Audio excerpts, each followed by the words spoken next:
వచ్చిందా? ఓకే. బ్రహ్మర్షి పితామహ పత్రిజీ గారికి, మన సద్గురు ఫౌండేషన్ అయిన వ్యవస్థాపకులైనటువంటి భీమనేని వంశీకరణ్ గారికి, సద్గురు మూమెంట్ లో ఉండేటటువంటి ప్రతి ఒక్క సీనియర్ మాస్టర్ కి వేల వేల కృతజ్ఞతలు. అదేవిధంగా నా ఆత్మ ఉన్నతి కోసమై నాకు ఈ శరీరాన్ని ఇచ్చినటువంటి నా తల్లిదండ్రులకు పాదాభివందనాలు. వివేక చూడమని బుక్ రాసినటువంటి శ్రీ ఆది శంకరాచార్యుల వారికి వేల వేల కృతజ్ఞతలు. అదేవిధంగా మన గ్రూప్ లీడర్ అయినటువంటి గీతా రజనీ మేడంకు, ఈ జూమ్ సెషన్ లో ఉన్నటువంటి ప్రతి ఒక్క ఆత్మ బంధువుకి వేల వేల ఆత్మ ప్రణామాలు మాస్టర్స్. సో వివేక చూడమని ఈ బుక్ ని మనం స్టార్ట్ చేస్తున్నాము. ఆల్రెడీ ఒకటో శ్లోకం గురించి మనం చెప్పుకున్నాము. ఒకటో శ్లోకంలో ఏం చెప్తున్నాము? ఓం నమో గురుదేవాయ. ఆది శంకరాచార్యుల వారు ఈ బుక్ స్టార్ట్ చేస్తూనే, గ్రంథాన్ని స్టార్ట్ చేస్తూనే ఆయన యొక్క గురువు గారైన అటువంటి శ్రీ గోవింద పాదుల వారికి వేల వేల ప్రణామాలను తెలియజేస్తూ ఈ గ్రంథాన్ని రాయడం అనేది జరిగింది. అది మొట్టమొదటి శ్లోకం. రెండో శ్లోకం ఆధ్యాత్మిక జీవితం యొక్క గొప్పతనం గురించి చెప్పడం జరిగింది అన్నమాట. అయితే ఈ ఆధ్యాత్మిక జీవితం ఎవరిది? మనది. సో మనం ఆధ్యాత్మిక జీవితంలోకి రావాలంటే మనం ఏ విధంగా మనం జన్మ తీసుకోవాలి అని అంటే, అసలు ప్రస్తుతం మనిషిగా జన్మించినటువంటి ఈ సదావకాశాన్ని సక్రమంగా సద్వినియోగం చేసుకుంటే లక్ష్యాన్ని నిశ్చయంగా చేరుకోగలడని వేదాంతం దృఢంగా చెప్తోంది. అంటే అసలు మనం ఆధ్యాత్మిక జీవితం గొప్పతనం చెప్పుకోవాలి అని అంటే అసలు ముందు మనిషిగా పుట్టాలి కదా. అలాంటి మనిషిగా మనం పుట్టడం అనేది జరిగిందన్నమాట. అంటే ఆధ్యాత్మికత అనేది ఏ ప్రాణికోటిలో చూసుకున్నా కానీ ఆధ్యాత్మికత అనేది ఎక్కడా కూడా కనిపించదు. ఒక్క మానవ జీవితంలోనే ఈ ఆధ్యాత్మికత అనేది రావడం అనేది జరుగుతుంది. ప్రతి ప్రాణికోటి యొక్క లక్ష్యం ఏంటి? ఆ పరమాత్మలో లీనమవ్వాలి. జంతు జీవితంలో మనం ఏమన్నా ముక్తి పొందగలుగుతామా? ముక్తి పొందగలగడానికి ఒక్కటే జన్మ ఈ మానవ జన్మ. అలాంటి అపురూపమైనటువంటి మానవ జన్మ మనకి చాలా అరుదుగా లభిస్తుంది అన్నమాట. అలాంటి మానవ జన్మ కనుక తీసుకున్నట్టయితే, తీసుకోవడం ఒక్కటే కాదు, మానవ జన్మ రావడం ఒక్కటే కాదు, దానిని సరైన మార్గంలో సద్వినియోగం చేసుకుంటే మన యొక్క లక్ష్యం ఏంటి? ముక్తి. ఆ ముక్తిని నిశ్చయంగా చేరుకోగలం అని వేదాంతం దృఢంగా చెప్తుందన్నమాట. అయితే మనిషి తన బద్ధకాన్ని, నిరాశని, తన మీద తనకే అనవసరంగా కలిగే జాలిని విడనాడి ధైర్యంతో జీవితాన్ని ఎదుర్కొంటూ తన జీవిత లక్ష్యాన్ని ఇప్పుడే ఇక్కడే చేరుకోవడానికి గాను సరైన అవగాహనతో వ్యక్తిత్వాన్ని పటిష్టం చేసుకోవాలని వేదాంతం సందేశాన్ని ఇస్తోంది. ఇది మనం 2వ అధ్యాయంలో మనం చక్కగా నేర్చుకోవడం అనేది. 2వ శ్లోకం, అధ్యాయం కాదు మాస్టర్స్, ఇది శ్లోకాల పరంగా నేను దీని యొక్క మీనింగ్ అనేది మనం చెప్పుకోవడం అనేది జరుగుతూ ఉందన్నమాట. అట్లా 2వ శ్లోకంలో మానవ జన్మ ఎంత అదృష్టం చేసుకుంటేనో మానవ జన్మలోకి వచ్చాము. మానవ జన్మని ఏ విధంగా మనం అర్థం చేసుకొని ఏ విధంగా ముందుకి తీసుకొని వెళ్ళాలి. మానవ జన్మ దొరకడం అనేది చాలా అరుదు. కొన్ని వేల సంవత్సరాలు కాదు, ఒక్కొక్కసారి కొన్ని లక్షల సంవత్సరాలు కూడా ఈ మనిషి జన్మ తీసుకోవడానికి టైం పట్టొచ్చు. ఎందుకంటే మనందరం ఆత్మాయనం విన్నాము. ఆత్మాయనంలో మన ఆత్మ ప్రయాణం గురించి తెలుసుకున్నాము. ఏ విధంగా ఖనిజ సామ్రాజ్యం నుంచి వృక్ష సామ్రాజ్యానికి మన ఆత్మ ప్రవేశిస్తుంది, వృక్ష సామ్రాజ్యం నుంచి జంతు సామ్రాజ్యంలోకి మన ఆత్మ అనేది ప్రయాణం జరుగుతుంది. అలా జంతు సామ్రాజ్యం నుంచి చివరిగా మానవ సామ్రాజ్యంలోకి అడుగు పెట్టడం అనేది జరుగుతుంది అన్నమాట. అయితే మానవ జన్మలోకి వచ్చిన తర్వాత కూడా మనిషి వెంటనే దేవుడికి దండం పెడతాడన్న గ్యారెంటీ ఏముంది? దేవుడు అర్థం చేసుకుంటాడని కానీ, అసలు మనం ఎందుకు పుట్టామో, అసలు నేనెవరు, నా యొక్క జీవిత పరమార్థం ఏమిటి అనేది తెలుసుకోవడానికి కూడా మనకి వేల వేల జన్మలు పట్టొచ్చు. ఒక డెకాయిట్ని చూసాం అనుకోండి, మనం అనుకుంటాం ఎందుకు వచ్చింది ఇట్లాంటి ఇలా అనవసరమైన అక్రమాలు, దౌర్జన్యాలు చేయడం ఇతనికి అవసరమా అని మనం అనుకుంటాం. కానీ మనం కూడా ఆ జన్మలోంచే వచ్చాం. ఇలా ఎన్నో జన్మలు వస్తేనే గాని మనం ఈ స్థితికి రావడం అనేది చాలా అరుదుగా లభిస్తుందంట. మనం మనిషి జన్మలోకి వస్తూనే మనం ఇలాంటి ఇంత అవేర్నెస్ లోకి మనం వచ్చేయం. ఈ ఈ ఇలా రావాలి అని అంటే ఎంతో ఎంతో సాధన అనేది అవసరం. అలాంటి మనిషి జన్మ రావడం అనేది చాలా అరుదుగా లభిస్తుందని, అలాగే మనిషి జన్మ లభించినప్పటికీ కూడా పుంస్త్వం లక్షణాలు అని మనం గత శ్లోకంలో చెప్పుకున్నాం. అంటే రెండవ అధ్యాయంలోనే మనం చెప్పుకున్నాం. పుంస్త్వం లక్షణాలు అంటే పురుష లక్షణాలు అంటే పురుషుల్లో మాత్రమే ఉంటుందా? కాదు. ఆత్మస్థైర్యం, అదే విధంగా దృఢ నిశ్చయం, ఏ విధంగా అయితే వైరాగ్యం, శాంతి, సమానత్వం ఇలాంటి లక్షణాలు ఎవరిలో అయితే ఉంటాయో వాళ్ళందరూ స్త్రీలలోనే కాదు, పురుషుల్లోనే కాదు, ఎవరిలో అయితే ఉంటాయో వాళ్ళందరూ పుంస్త్వం లక్షణాలతోటి జన్మ తీసుకున్నట్లు. అలాంటి జన్మ తీసుకోవడం అనేది ఇంకా అరుదు. అలాగే విప్రత్వంతో పుట్టడం అంటే బ్రాహ్మణ కులంలో పుట్టడమా? కానీ ఇక్కడ ఆది శంకరాచార్యులు వారు ఏం చెప్పారంటే పుంస్త్వం పురుషుడిగా జన్మించాలి, విప్రత్వం బ్రాహ్మణ కులంలో పుట్టాలి అనేది ఈ గ్రంథంలో చదువుకుంటూ ఉన్నా గాని ఆది శంకరాచార్యులు మనలాంటి అందరికీ కూడా చాలా క్లియర్ గా మనకి తెలియజేస్తున్నారు. పుంస్త్వం నువ్వు పురుషుడిగానే పుట్టాల్సిన అవసరం లేదు. ఈ లక్షణాలు నీలో ఉంటే కనుక నువ్వు కూడా పుంస్త్వం లక్షణాలతో జన్మించిన వాళ్ళే. అది స్త్రీలో ఉండొచ్చు, పురుషుల్లో ఉండొచ్చు. పుంస్త్వం లక్షణాలు ఉన్నాయా లేదా అలా పుట్టడం కూడా చాలా అరుదు. విప్రత్వం నువ్వు బ్రాహ్మణ కులంలోనే పుట్టాల్సిన అవసరం లేదు. వేదాలు ఏ ధర్మాన్ని అయితే బోధిస్తున్నాయో ఆ ధర్మానికి అనుగుణంగా నియమ నిష్టలతో కనుక నువ్వు ప్రయాణం చేస్తున్నట్లయితే నీలో విప్రత్వపు లక్షణాలు ఉన్నాయి. అలాంటి విప్రత్వపు లక్షణాలతో పుట్టడం కూడా మరీ అరుదు. అటువంటి చక్కటి మానవ జన్మను మనం తీసుకొని పుట్టడం అనేది చాలా అరుదు. అంత అరుదైన మానవ జన్మను తీసుకున్నావు కాబట్టి నువ్వు దుర్వినియోగం చెయ్యకు, చక్కగా సద్వినియోగం చేసుకో. చక్కగా సద్వినియోగం చేసుకొని నీ జీవిత పరమార్థాన్ని తెలుసుకో. నీ జీవిత పరమార్థాన్ని తెలుసుకొని అసలు నువ్వెవరు అంటే నేనెవరు, నేను ఈ శరీరమా లేకపోతే ఈ ఆత్మ, ఏది సత్యం ఏది అసత్యం, ఏది నిత్యం ఏది అనిత్యం, ఇవన్నీ నువ్వు తెలుసుకో. అది అసలు తెలుసుకోవడానికి మనం వచ్చాము. అంతేగాని అశాశ్వతమైన వాటి పట్ల వెంపర్లాడద్దు అని అనేది మనల్ని తెలుసుకోమని చెప్తున్నారు. అంటే ఆ స్టేజ్ నేనెవ్వరు, నా జీవిత పరమార్థం ఏమిటి అనేది తెలుసుకొని ముందుకి వెళ్ళు అని ఈ ఈ రెండవ శ్లోకంలో చెప్పడం అనేది జరిగిందన్నమాట. అంటే మానవ మనిషి జీవితం అనేది లభించడం అనేది చాలా అరుదుగా ఉంటుంది. అందులో పుంస్త్వ లక్షణాలు ఇంకా అరుదుగా లభిస్తాయి. అదేవిధంగా విప్రత్వపు లక్షణాలతో పుట్టడం అనేది మరీ అరుదుగా లభిస్తుంది. ఇవన్నిటిని కూడా చక్కగా సద్వినియోగం చేసుకో అని రెండవ శ్లోకంలో మనకి చెప్పడం అనేది జరిగిందన్నమాట. ఇప్పుడు మూడో శ్లోకం చెప్పుకుందాం మాస్టర్స్. ఈ మూడో శ్లోకం ఏంటంటే జీవితంలో లభించే అపురూప వరాలు. ఇలాంటి లక్షణాలతో మనం రెండో శ్లోకంలో ఇలాంటి లక్షణాలతో మనలో కూడా ఇలాంటి లక్షణాలన్నీ ఉన్నాయి.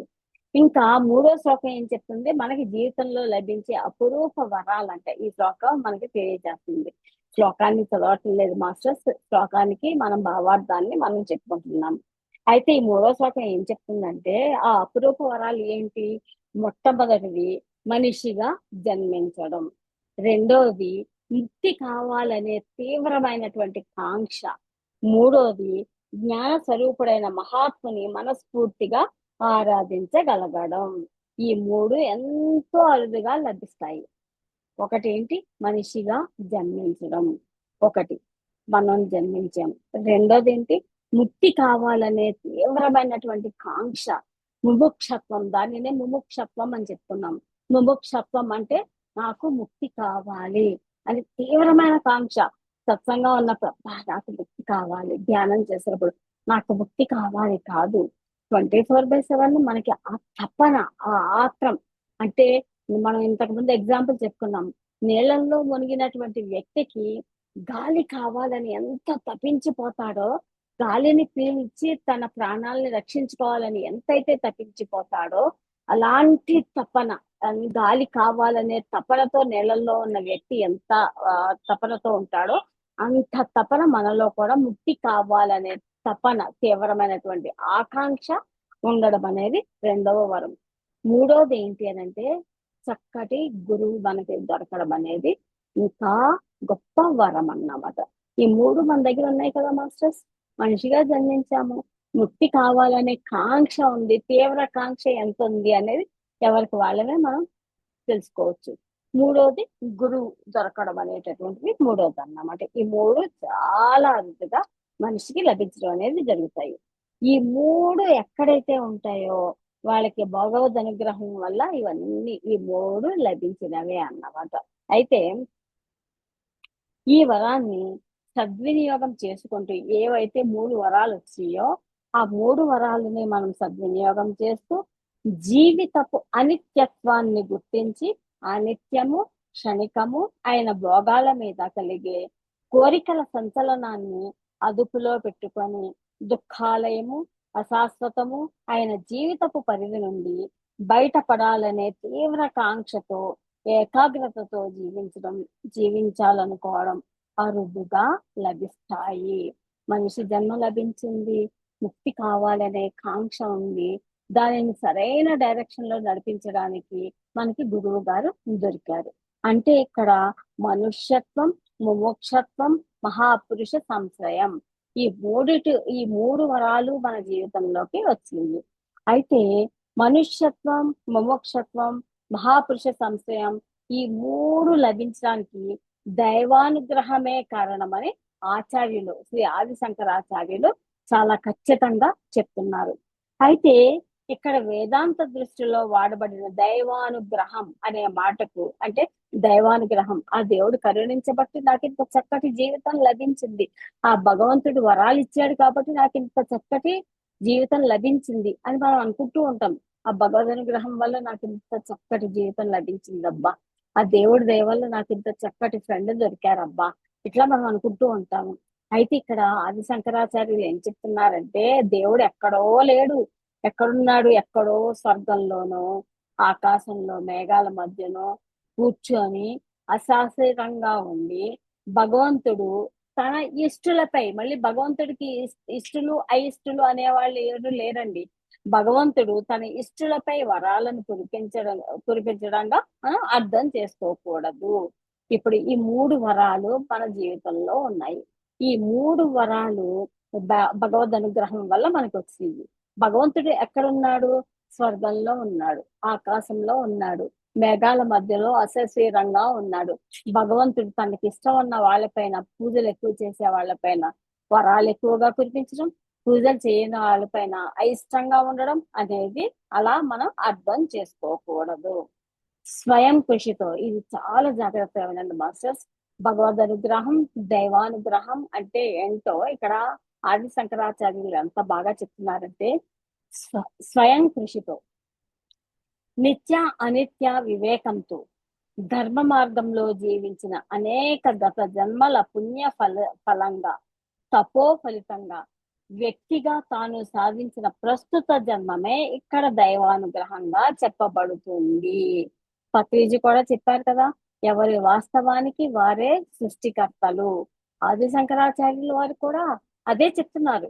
స్వయం కృషితో అంటే మనకి మనం స్వయంగా కృషి చేసి, సాధన చేసి, నిత్య అనిత్య వివేకంతో, ఏది నిత్యం ఏది అనిత్యం ఆ రెండిటికి మధ్యలో ఉండేటటువంటి భేదాన్ని వివేకంతో, విచక్షణతో తెలుసుకుంటూ ధర్మ మార్గంలో జీవించిన అనేక గత జన్మల పుణ్య ఫలంగా, ఆ మార్గంలో మనం ఇప్పుడు కాదు, ఇప్పటికిప్పుడు మనం క్రియేట్ చేసుకోలేదు. గత జన్మలు ఎన్నెన్నో జన్మలు మనం పుట్టాము, చనిపోయాము, మళ్ళీ పుట్టాము, మళ్ళీ చనిపోయాము. ఈ జనన మరణ చక్రంలో మనం గత జన్మలలో ఇంతో అంతో గత జన్మ పుణ్య ఫలంగా, తపో ఫలంగా వ్యక్తిగా తాను సాధించిన ప్రస్తుత జన్మమే ఇక్కడ దైవానుగ్రహం. దైవానుగ్రహం అంటే మనం ఏదైతే క్రితం జన్మలలో విత్తనాన్ని విత్తుకున్నాము దాని ఫలితమే ఈ జన్మ, ఇప్పుడు మనం ఎత్తినటువంటి ఈ జన్మ. అంతేగాని స్వర్గంలోనో ఆకాశంలోనో లేదా మేఘాల మధ్యలోనో భగవంతుడు అశరీరంగా కూర్చొని మన మీద ఎక్కువ పూజలు చేయడం వల్ల, ఎక్కువ ప్రసాదాలు పెట్టడం వల్ల, ఎక్కువ పువ్వులు పెట్టడం వల్ల, ఎక్కువ గుళ్ళు తిరగడం వల్ల, వీటి వల్ల మనకి ఇప్పుడు వరాలని కురిపించడం లేదు. మరి వరాలని ఎవరు కురిపిస్తున్నారు? మనమే. అది మనకి తెలియదు. మనమే అనే విషయం మనకి తెలియదు. ఈ జన్మలో ఈ జన్మ తీసుకొని కొన్ని బాధల్ని పడుతున్నాము, కొన్ని సుఖాలని అనుభవిస్తున్నాము. దానికి కారణం ఏంటి? గత జన్మలలో మనం వేసుకున్నటువంటి విత్తులు. ఏ విత్తనం నాటితే ఆ ఆ ఫలమే వస్తూ ఉంటుంది అన్నట్టు, గత జన్మలలో మనం చేసుకున్నటువంటి పుణ్య ఫలంగా, అనేక గత జన్మల పుణ్య ఫలంగా, ధర్మ మార్గంలో జీవిస్తూ కొంత చేసినటువంటి పుణ్య కర్మల వల్ల తపో ఫలితంగా వ్యక్తిగా తాను సాధించిన ప్రస్తుత జన్మమే ఇక్కడ దైవానుగ్రహంగా చెప్పబడుతుంది. ఎంత అద్భుతంగా చెప్పారు మాస్టర్స్. మన పత్రిజీ ఏం చెప్పారు? ఎవరి వాస్తవానికి వారే సృష్టికర్తలు. ఈ జన్మలో ఈ కర్మలను అనుభవిస్తున్నాము అంటే గత జన్మల రిజల్ట్ ఈ జన్మ. గత జన్మలలో చేసుకున్న వాటికి తగ్గట్టుగా ఈ జన్మ అనేది వచ్చింది. ఆ గత జన్మలలో ఎవరు జీవించారు? మనమే. అప్పుడు ఏ ఆత్మ ఉంది? ఈ ఆత్మే ఉంది. జన్మలుగా ఆత్మ ఎప్పటి నుంచి అయితే ప్రయాణం చేసుకుంటూ వచ్చిందో, ఈ భౌతికంగా ఉండేటటువంటి ఆకృతులు, ఆకారాలు మారినయేమో గాని అనేక గత జన్మల సాక్షిభూతమే ఈ ఆత్మ. సో ఆ గత జన్మలలో మనం ఏదైతే జీవితాన్ని జీవించామో, ఏవైతే విత్తనాలు వేసుకుంటూ వచ్చామో, వాటి రిజల్టే ఈ జన్మ. అదే దైవానుగ్రహం. అంటే మనకి మనం చేసుకున్నటువంటి ఆ పుణ్య ఫలం, గత జన్మల తపోబలం, ఇవన్నిటి ఫలితమే ఈ జన్మ అన్నమాట. అంతేగాని దైవానుగ్రహం వల్ల ఈ 3 వరాలు లభించినాయి అని మనం చెప్పుకుంటున్నామంటే, మనం చేసుకున్న దానికే మనకి ఈ 3 మన దగ్గరికి వచ్చినాయి. మనుష్య జన్మ వచ్చింది, ముక్తి కావాలనే కాంక్ష మనలో ఉంది. అంటే ఆ ముక్తి కావాలనే కాంక్ష ఉండడం వల్ల మనుష్య జన్మకి ఒక అర్థం తెలుసుకోమని ఆది శంకరాచార్యులు వారు చెప్తున్నారు. నువ్వు ఎత్తిన జన్మ ఎంత అపురూపమైనటువంటి జన్మ, ఎంతో అరుదుగా తెచ్చుకున్న జన్మ. నువ్వు దీనిని దుర్వినియోగం చెయ్యకు, సద్వినియోగం చేసుకో. అందుకే నువ్వు ఈ జన్మలో నీవు ఈ విధంగా వచ్చావు. అందుకే నీకు మనిషి జీవితం వచ్చింది. నీకు ముక్తి కావాలనే కాంక్ష వచ్చింది. అందుకే నీకు గురువు గారు అనేవాళ్ళు దొరికారు. ఈ 3 వరాలు మనకి రావడానికి కారణం మన గత జన్మల్లో మనం చేసుకున్నటువంటి పుణ్యఫలం, తపోబలం. ఆ తపోబలమే ఈ జన్మలో ఈ విధంగా మనం జన్మనెత్తడం అనేది జరిగింది. దానినే భగవత్ కృపగా కూడా వర్ణింపబడుతుంది. అంటే మనిషిగా జన్మ ఎత్తాము అంటే మనుష్యత్వం, అంటే మానవ జన్మ ఎత్తాము. ఇది ఒక విలువైనటువంటి అవకాశం, ఒక బంగారు అవకాశం అన్నట్టు, అద్భుతమైనటువంటి అవకాశం అన్నమాట. ఈ మనిషి జన్మ ఎత్తడం అనేది ఒక బలమైన, ఒక విలువైన అవకాశం అయితే, రెండోది ముముక్షత్వం, ముక్తి కావాలనే తీవ్రమైనటువంటి కాంక్ష. అది మనుష్యత్వం ఒక విలువైన అవకాశం అయితే, ముముక్షత్వం ఆ అవకాశాన్ని సరైన దిశలో నడిపించేది ఈ ముముక్షత్వం. లాస్ట్ ఏంటి? మహాపురుష సంశయం, అంటే గురువు సాంగత్యం. అంటే ఆ గురువు, మనకి ముక్తి కావాలనే కాంక్ష ఉంది కదా, ఆ కాంక్షకి తగ్గట్టుగా ఆ గురువు ఆ దిశలో సురక్షితంగా నడిపించేటటువంటి మార్గదర్శకులు అన్నమాట. ఈ 3 కలిస్తేనే ఆత్మ జ్ఞానానికి స్పష్టమైనటువంటి మార్గం అనేది మనకి తయారవడం అనేది జరుగుతుంది అన్నమాట. ఇది జీవితంలో లభించే అపురూప వరాలు. మన రెండోది ఆధ్యాత్మిక జీవితం గురించి, ఆధ్యాత్మిక జీవితంలో మనిషి జన్మ యొక్క విలువ ఎంతటిది అనేది మనం తెలుసుకున్నాము. ఏ లక్షణాలతో పుడితే ఇంకా మన ఎంతో విలువైన జన్మను మనం తీసుకున్నాము అనేది 2వ శ్లోకంలో మనం అర్థం చేసుకున్నాము. 3వ శ్లోకానికి వచ్చేటప్పటికి కూడా దానికి తగ్గట్టుగానే నీకు మనుష్యత్వం వచ్చింది, ముముక్షత్వం నీలో ఉంది, ఇంకా మహాపురుష సంశయం, గురువు సాన్నిహిత్యం, గురువు దొరకడం అనేది కూడా మనకి జరిగింది. ఈ 3 ఒకదానికొకటి లింక్ అయి ఉన్నాయి. మనిషి జన్మ ఎత్తడం ఒక విలువైన అవకాశం అయితే, మనిషి జన్మలో మాత్రమే ముక్తిని కాంక్షించగలం, ముక్తి కోసం ప్రాకులాడగలం.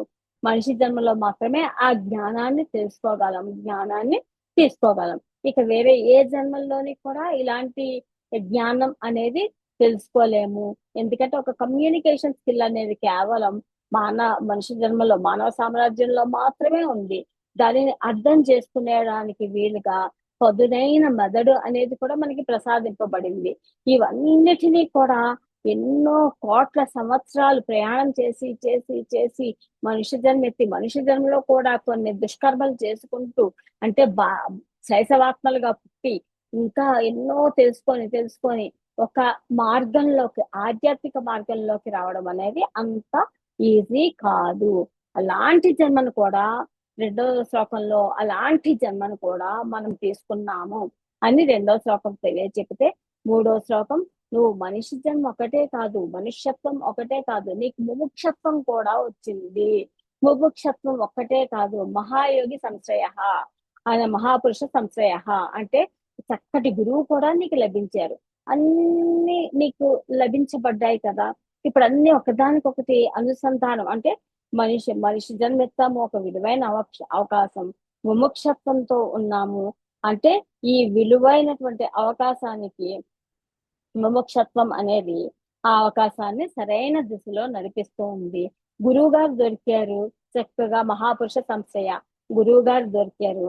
ఆ గురువు గారు సరైన మార్గంలో సురక్షితంగా నడిపించేటటువంటి మార్గదర్శకులు. ఇలాంటి 3 వరాలు ఈ మనిషి జన్మలో దొరకడం అనేది జరిగిందన్నమాట. ఈ 3 వరాలు మనకి లభించింది.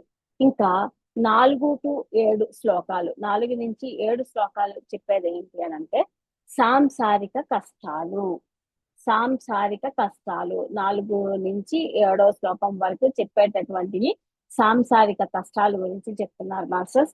4వ శ్లోకం చూద్దాము. ఏ పుణ్య ఫలం వలనో, దైవానుగ్రహం వలన మానవ జన్మ శుద్ధము ఏకాగ్రము అయిన మనోబుద్ధులు, వాటి సహాయంతో సంపాదించగలిగిన శాస్త్ర పాండిత్యము ఉండి కూడా ఎవడైతే శాస్త్రం చూపించిన మార్గాన ప్రయాణించి గమ్యాన్ని చేరాలనుకోడో అట్టి వ్యక్తి బ్రతికి ఉండి ప్రయోజనం లేదు. అతని జీవితం ఆత్మహత్య సదృశమే.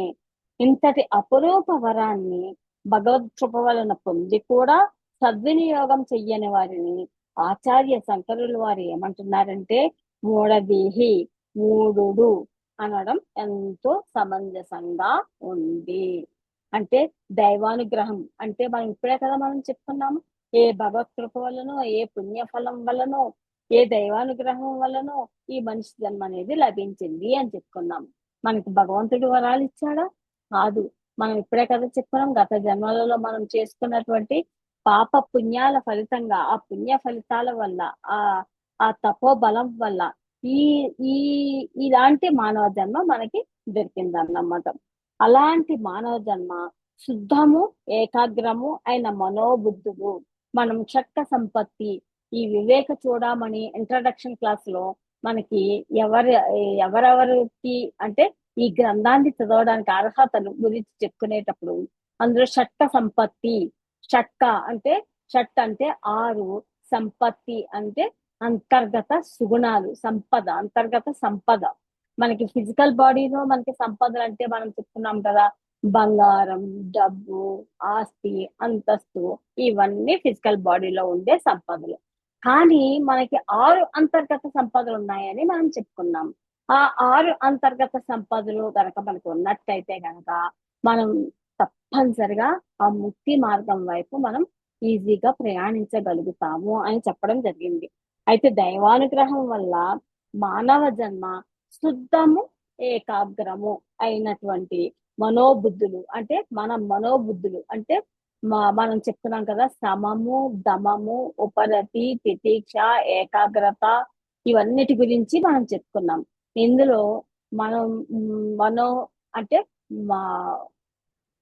కొన్ని ఇంద్రియ నిగ్రహం వల్ల, కొన్ని మనో నిగ్రహం వల్ల, అంటే ఇంద్రియ నిగ్రహం అంటే పంచ జ్ఞానేంద్రియాలని అరికట్టడం, అంటే అరికట్టడం కూడా కాదు, ఆ పంచ జ్ఞానేంద్రియాలని అదుపులో పెట్టుకోవడం వల్ల, మనో నిగ్రహం, మనస్సుని కంట్రోల్లో పెట్టుకోవడం వల్ల, అదుపులో పెట్టుకోవాలే కానీ అణగదొక్కకూడదు మాస్టర్స్. అది మనం ఇంతకు ముందు మనం చెప్పుకున్నాము.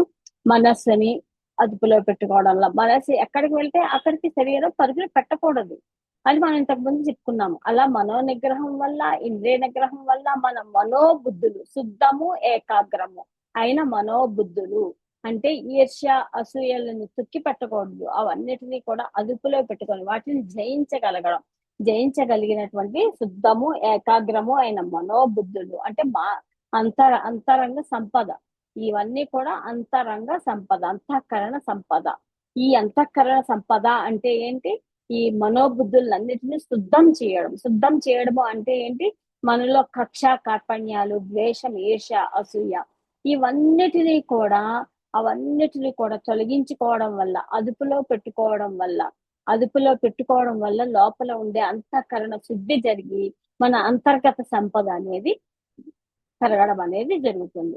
ఎప్పుడైతే అంతర్గత సంపద అనేది పెరుగుతుందో వాటి సహాయంతో, ఆ మనోబుద్ధులతో, అలాంటి శుద్ధము ఏకాగ్రము అయినటువంటి మనోబుద్ధులతో సహాయంతో సంపాదించగలిగినటువంటి శాస్త్ర పాండిత్యము, ఎప్పుడైతే అవి నెమ్మదిగా అజ్ఞానం అనేటటువంటి చీకటిని పారద్రోలి జ్ఞానం అనేటటువంటి వెలుతురుని ఎప్పుడైతే మన హృదయం నిండా నింపుకుంటామో అప్పుడు శాస్త్ర పాండిత్యం అనేది మనకి చెవికెక్కడం అనేది జరుగుతుంది అన్నమాట. అది కూడా ఉంది, మనకి శాస్త్ర పాండిత్యం కూడా ఉంది. అది ఉండి కూడా శాస్త్రం చూపించిన మార్గాన్న ప్రయాణించి అంటే ధర్మబద్ధంగా ప్రయాణిస్తూనే ఉన్నాము. వేదాలు చెప్పినటువంటి ఏ ధర్మాన్ని అయితే చెప్తున్నాయో ఆ ధర్మాన్ని అనుసరించి నియమ నిష్టలతో మనం ముందుకు సాగిపోతూ ఉన్నాము. అది కూడా ఉంది. అయితే ఎవరైతే శాస్త్రం చూపించిన మార్గాన ప్రయాణించి గమ్యాన్ని చేరాలని అనుకోడు, అన్నీ ఉన్నాయి మన దగ్గర, అన్నీ ఉన్నాయి, కానీ గమ్యం ఏంటి? ముక్తి. ఆ ముక్తిని పొందాలని ఎవరైతే అనుకోరో అట్టి వ్యక్తి బ్రతికి ఉండి ప్రయోజనం లేదు. అన్నీ ఉన్నాయి నీ దగ్గర, అయినా కానీ నువ్వు ముక్తిని కాంక్షించడం లేదంటే నువ్వు బతికుండి ప్రయోజనం ఏముంది? మనం పుడుతూనే మాయతో పుట్టాము, మాయతో పుడుతూనే మనకి ఈ గత జన్మల వాసనలన్నీ కూడా మనలో ఉన్న ఆ గుర్తులు మాత్రం, ఆ జ్ఞాపకాలు మనలో మాత్రం ఉండవు. అవన్నీ మర్చిపోతాం, మాయలో కప్పబడిపోతాము. మన చుట్టూ ఏవైతే ఉన్నాయో అవే శాశ్వతం అనుకుంటాము, వాటి కోసమే అరువులు చేస్తూ ఉంటాము, వాటి కోసమే ఆరాట పడుతూ ఉంటాము.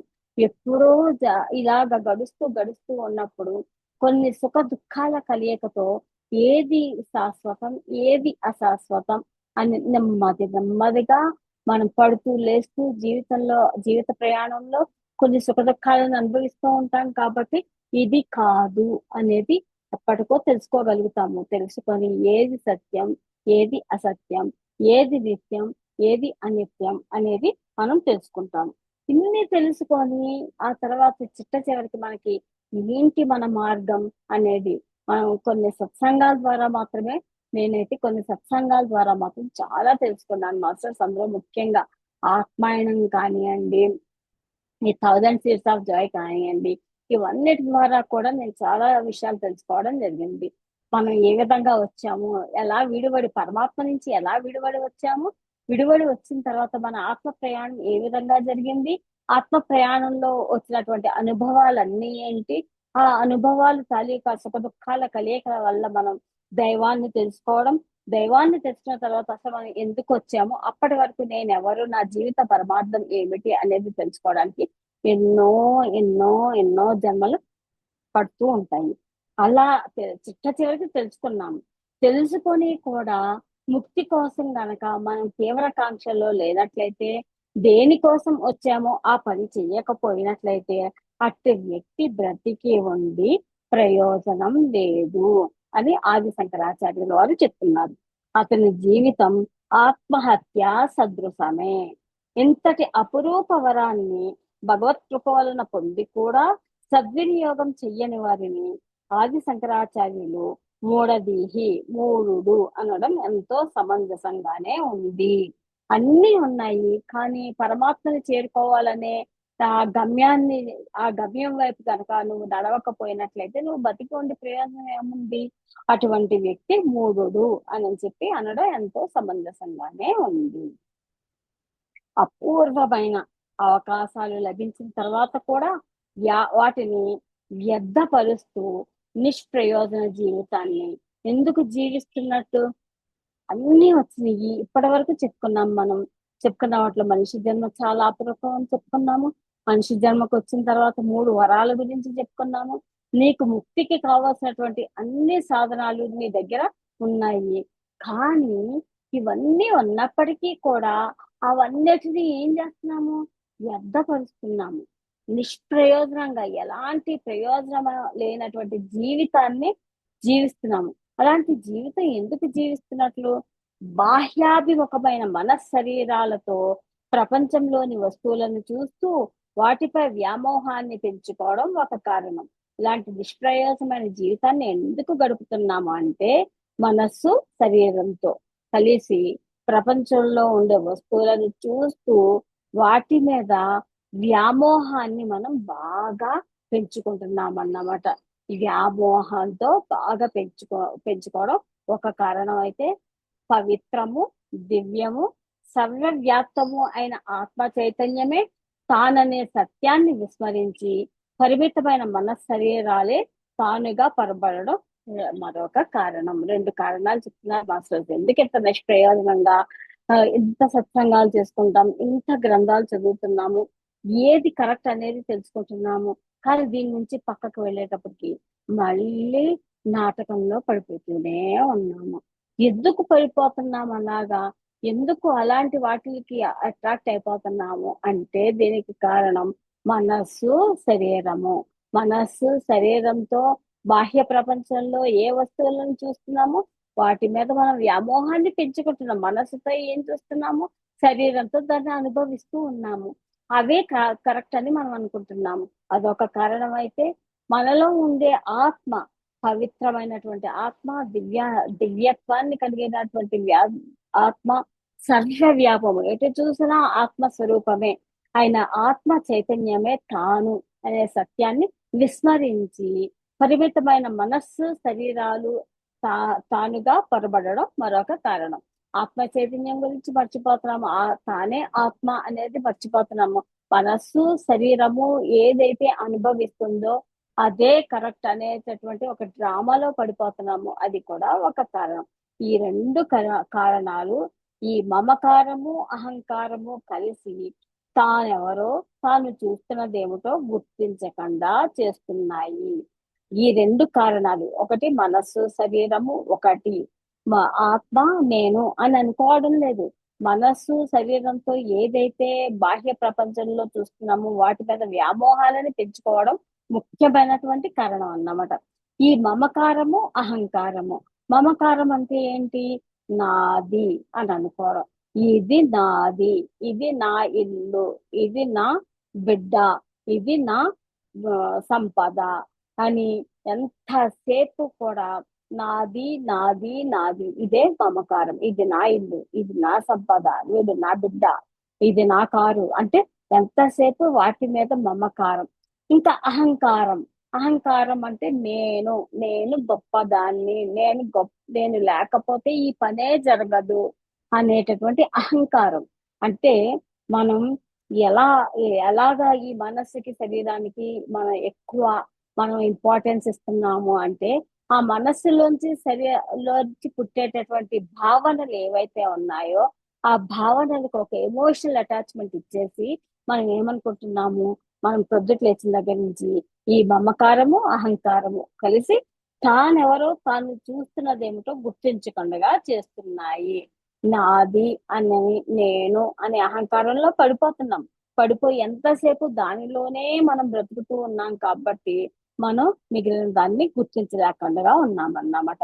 నిజానికి మనం చూస్తున్నాం అనుకునేవన్నీ మనస్సులో వరుసగా గుర్తింపబడిన భావాలు మాత్రమే.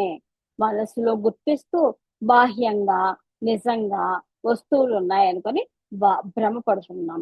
ఎదురుగా అద్దంలో దూరంగా వస్తు ప్రతిబింబాలను చూసి వస్తువులే అక్కడ ఉన్నాయని అనుకుంటున్నాము. చూడండి, మన మన ఎదురుగా అద్దం ఉంది. మన ఎదురుగా అద్దం ఉంది.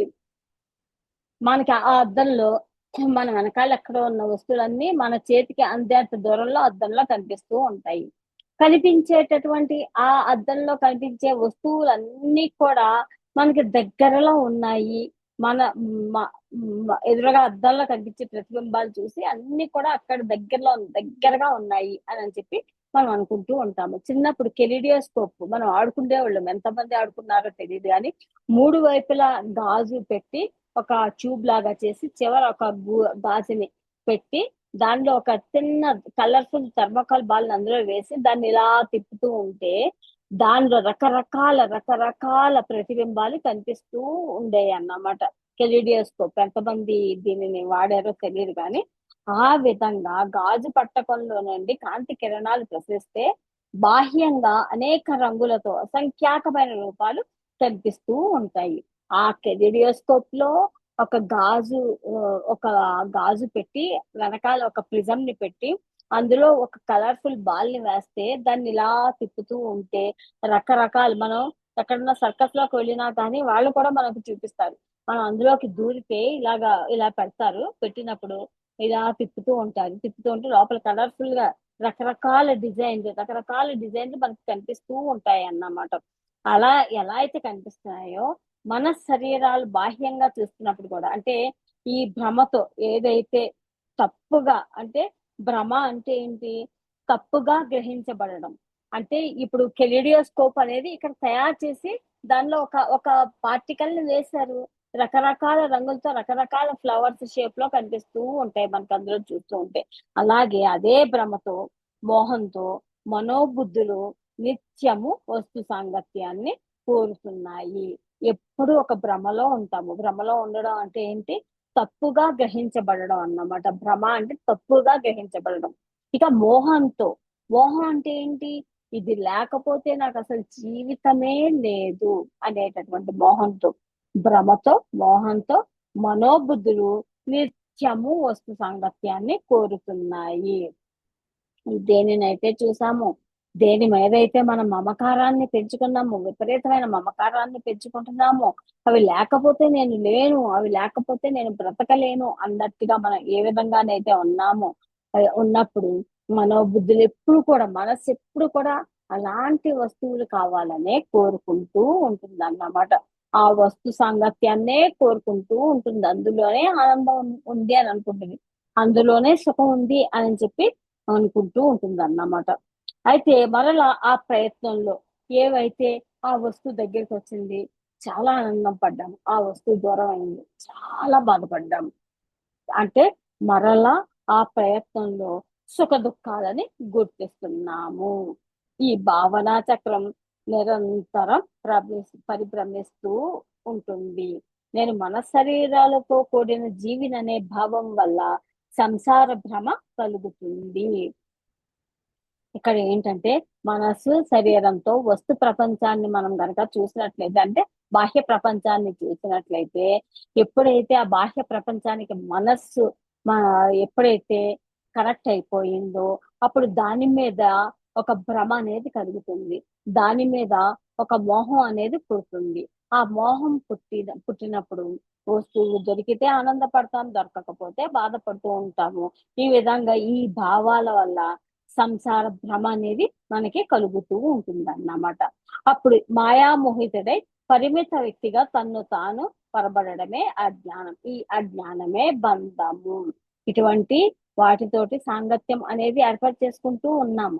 ఇలాంటి వాటితో సాంగత్యం అనేది ఏర్పరచుకుంటూ ఉన్నాం కాబట్టి, ఈ ఒక అజ్ఞానంలో మనం ఉన్నాం కాబట్టి ఈ అజ్ఞానమే బంధము. అనంతమైన ఆత్మతత్వాన్ని మరిచి అహంకారిగా బాధామయ జీవిగా భావించడం, భ్రమపడడం ఆత్మహత్య సదృశమే. అలాంటి అంటే ఇంక ఎంతసేపు ప్రొద్దుట లేచిన దగ్గర నుంచి మనసు బాధాకరంగా, ఎందుకు అనంటే మనసుతో చూస్తున్నాము, మోహంలో బంధించబడుతున్నాము, అహంకారంలో ఇరుక్కుపోతున్నాము. ఎంతసేపు ఈ మమకార అహంకార మోహాల మధ్యలో ఇరుక్కొని ఉండడం వల్ల వస్తువులతోటి మనుషులతోటి మనం కనెక్షన్ ఆ విధంగా ఏర్పరచుకోవడం వల్ల ఒక బంధం అనేది, సంసార బంధం అనేది ఏర్పడిపోతూ ఉందన్నమాట. అనంతమైన ఆత్మతత్వాన్ని మరిచిపోతున్నాం అప్పుడు. అనంతమైన ఆత్మతత్వం అంటే ఏంటి? ఆత్మతత్వం అంటే ఏంటి? మన నిజ స్వరూపం ఏమిటో మనకి తెలియజేసేటటువంటి సత్యం. అలాంటి సత్యాన్ని మనం మర్చిపోతున్నాం. ప్రొద్దుట లేచిన దగ్గర నుంచి అసలైనటువంటి సత్యం ఏమిటో మనం మర్చిపోతున్నాము. ఈ వస్తు వ్యామోహంలో పడిపోయి ఒక సంసార బంధంలో చిక్కుకుపోవడం వల్ల ప్రతిరోజు సుఖ దుఃఖాలు అనే వాటిని మనం ఫేస్ చేస్తూ ఉంటున్నాం అన్నమాట. ఇవన్నీ ఆత్మతత్వాన్ని మరిచి అహంకారిగా, బాధామయ జీవిగా భావించడం, భ్రమపడడం ఆత్మహత్య సదృశమే. నిజానికి ఆత్మను హత్య చేయడం సాధ్యమా? ఆత్మహత్య ఆత్మహత్య అంటూ ఉంటాం కదా. మరి అసలు ఆత్మని హత్య చేయడం సాధ్యమేనా? నా స్వప్నంలో అంటే ఇక్కడ ఆత్మ చెప్తుంది, ఇక్కడ ఆత్మ చెప్పే మెసేజ్ ని మనం ఉందాం. నా స్వప్నంలో నాకు ఎంత ఆపద సంభవించినప్పటికీ నాకేమి ప్రమాదం రాదు. ఇక్కడ ఆత్మని హత్య చేయడం సాధ్యమా అన్న దానికి ఆత్మ చెప్పే ఆన్సర్ జాగ్రత్తగా వినండి మాస్టర్స్. నా స్వప్నంలో నాకు ఎంత ఆపద సంభవించినప్పటికీ నాకేమి ప్రమాదం రాదు. నాలోని స్వాప్నికుడు తైజసుడు ఎన్ని బాధలైనా అనుభవించవచ్చును, మరణించవచ్చును. కానీ నేనుగా హాయిగా విడిగా ఉంటూనే ఉన్నాను. మెలకువ రాగానే నేను, నా బాధలు, భయములు, నా ప్రపంచము కూడా మన కల్పిత మాయాజాలమని, నాచే గుర్తింపబడిన నాలోని భావాలని స్పష్టంగా తెలుసుకుంటున్నాను. ముందు ఆత్మ చెప్పేటటువంటి సందేశాన్ని పక్కన పెడదాము. రోజు రాత్రి పడుకున్న తర్వాత మనకి ఎన్నో కళలు అనేవి వస్తున్నాయి. ఆ కళల ప్రపంచంలో మనం విహరిస్తూ ఉంటాము. హాయిగా ఉంటే ప్రశాంతంగా అనిపిస్తుంది. మనల్ని ఎవరో కొట్టినట్టు వస్తే బాధగా అనిపిస్తూ ఉంటుంది. మనల్ని ఎవరో నరికినట్టు అనిపిస్తే చనిపోయినట్టుగా అనిపిస్తూ ఉంటుంది మనకి కళలో. కళ కరిగి మెలకు రాగానే అరే నేను ఇంత ఫీల్ అయ్యానే, వాడు ఎంత చావముట్టాడు, అసలు ఎంత బాధపడ్డాను, అబ్బా ఇదంతా కళ అని చెప్పి. అంటే ఇక్కడ కళ అంటున్నాం మనం, కానీ ఆ కళలో మనల్ని చిత్రవద చేశారు. లేచి చూసేటప్పటికి మన శరీరంలో ఏదైనా మార్పు ఉందా? ఏ మార్పు లేదు. అదొక స్వప్నం మనిషి శరీరాన్ని ఏమి నాశనం అనేది చెయ్యలేదు. మరి ఆత్మ హత్య అని అంటున్నాం. మరి ఆత్మని హత్య చేయగలమా? ఆత్మ ఏం చెప్తుంది? నా స్వప్నంలో, ఆత్మ చెప్పే స్వప్నంలో ఎంత ఆపద సంభవించినప్పటికీ నాకేమి ప్రమాదం అనేది రాదు. నాలోని స్వాప్తికుడు తైజసుడు ఎన్ని బాధలైనా అనుభవించవచ్చును. అంటే మనం చూడండి, మన కళలో మనల్ని ఎవరో చిత్రవద చేసినట్టుగా అనిపించింది, చాలా బాధపడ్డాము. శరీరానికి ఏమైనా అయిందా? ఏమీ కాలేదు. అలాగే ఇక్కడ కూడా ఆత్మ ఏం చెప్తుంది? నాలో స్వాప్నికుడు ఎన్ని బాధలైనా అనుభవించవచ్చును, మరణించవచ్చును. కానీ నేనుగా హాయిగా విడిగా ఉంటూనే ఉన్నాను. ఆత్మకి ఏది అంటదు, ఆత్మ నశించదు. ఆత్మని అస్త్రశస్త్రాలతో ఛేదించలేము, ఆత్మని కాల్చలేము, ఆత్మకు ఏ మలినము అంటదు అని మనం ఎన్నో రకాలుగా. ఆత్మ ఎప్పుడు ఆనంద స్వరూపంలో ఉంటుంది, ఆనందంగా ఉంటుంది. కానీ దానికి సూర్యుడికి మబ్బులు పట్టి సూర్య తేజస్సు ఎలా అయితే కొంతకాలం పాటు ఆగుతుందో, ఆ విధంగా ఆనంద స్వరూపమైనటువంటి ఆత్మకి మాయ అనేటటువంటి ముసుగు. ఆ మాయ అంటే ఏంటి? ఇప్పటి వరకు మనం చెప్పుకున్నాం కదా. బాహ్య ప్రపంచంలో ఉండేటటువంటి ఈ మోహాలు ఏవైతే ఉన్నాయో, ఆ మోహం అనే మాయతోటి మనం ఆత్మని కప్పిపుచ్చడం వల్ల మనస్సులో వచ్చేటటువంటి భావనలతో కలిగేటటువంటి భావనలకి ఎమోషన్స్ యాడ్ చేయడం వల్ల అయితే ఆనందం అనిపిస్తుంది, లేదా దుఃఖం అనిపిస్తుంది. కానీ ఇవన్నిటికీ నేను అతీతం అని చెప్తుంది ఆత్మ. నువ్వు ఏదైనా బాధపడు, ఏదైనా చెయ్యి. ఇప్పుడు ఇంత బాధపడుతున్నాను, నేను చాలా బాధపడుతున్నాను అనుకుందాం. నేను బాధపడుతున్నాను. ఎందుకు బాధపడుతున్నాను? నా భావన బాధ అనిపించింది. ఆ భావనకి ఎమోషన్ ని అటాచ్ చేశాను. అరే, ఇంతకు ముందు కూడా ఇలాగే జరిగింది, అప్పుడు కూడా వీళ్ళు ఇలాగే అన్నారు, అప్పుడు కూడా ఇలాగే జరిగింది. ఈ ఎమోషన్స్ గతంలోకి వెళ్ళిపోయాను. ఎమోషన్ ని భావనకి అటాచ్ చేసేసాను. భావన చాలా స్ట్రాంగ్ అయిపోయింది. నాకు వచ్చింది ఏంటి? దుఃఖం. దానికి అతీతం ఆత్మ. ఎందుకంటే ఆత్మ ఎప్పుడు ఆనంద స్వరూపం.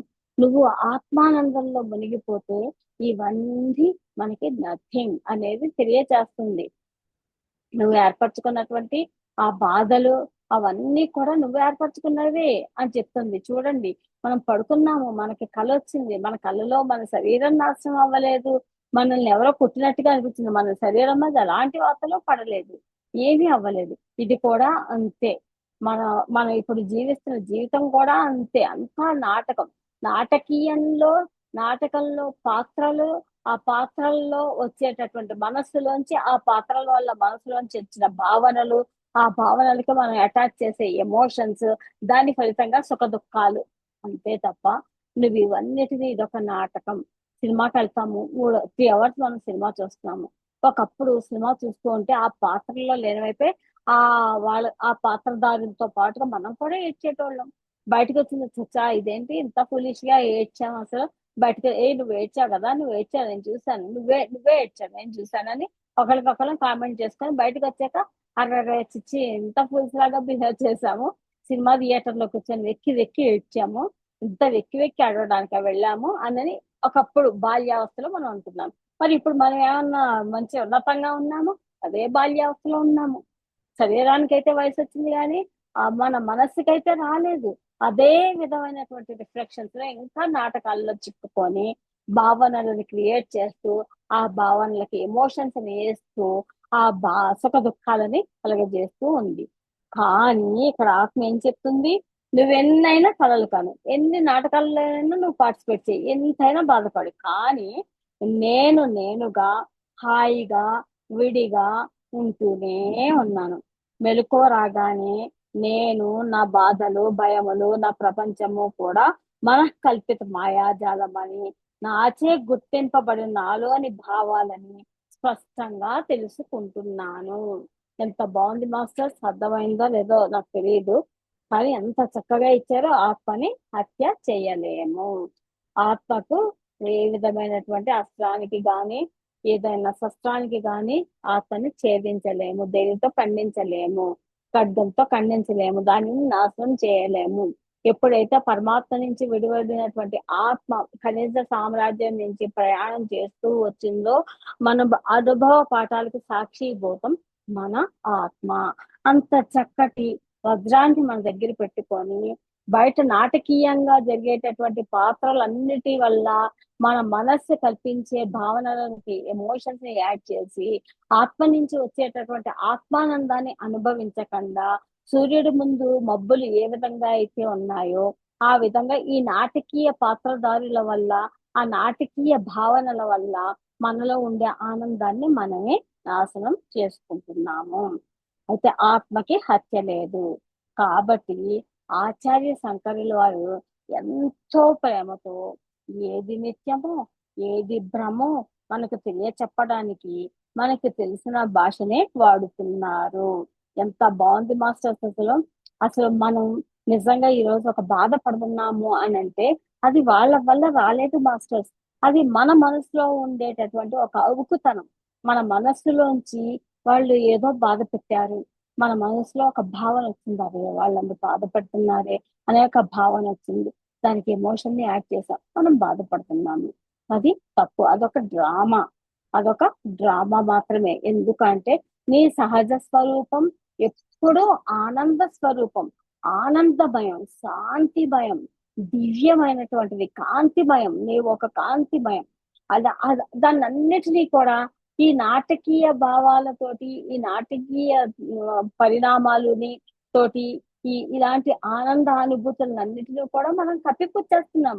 కప్పిపుచ్చేసి దానిని మనం ఫీల్ అవుతున్నాము, అదే కరెక్ట్ అని అనుకుంటున్నాము, అదే కరెక్ట్ అని అదే డ్రామాలో మనం మునిగిపోయి ఉంటున్నాము. కానీ అలా మునిగిపోకండి, అది మీరు కాదు. మీ ఆత్మ ఆనందంగా ఉంది, మీ ఆత్మ సంతోషంగా ఉంది, మీ ఆత్మ ప్రకాశవంతంగా ఉంది, మన ఆత్మ దివ్యంగా ఉంది అని ఆది శంకరాచార్యుడు మనకి ఏదో మనకి తెలియని భాషలో కాకుండా మనకి తెలిసిన భాషనే వాడుతున్నారంట. ఆత్మకి బాధలు, భయాలు, మరణము లేవు. నిన్ను చంపుతానని వస్తాడు. వస్తే ఎవరిని చంపుతున్నాడు? శరీరం అనేది అనిత్యం అని మనకి తెలుసు. ఈ ఈ ఈ జన్మలో ఈ శరీరాన్ని మనం తెచ్చుకున్నాం. వచ్చే జన్మలో ఇదే శరీరం, ఇదే మొహం, ఇదే విధంగా మనం పుడతామా? స్త్రీగా పుడతామా, పురుషులుగా పుడతామా? ఇదే విధంగా మనం ఇదే ఇంట్లో పుడతామా? అది మన ఇప్పటిదాకా మన కొన్ని సత్సంగాలు, మన వంశీ మాస్టర్ వల్ల కానీ, మన సీనియర్ మాస్టర్స్ వల్ల కానీ చదివినటువంటి బుక్స్ ద్వారా మనకు అర్థమవుతూనే ఉంది.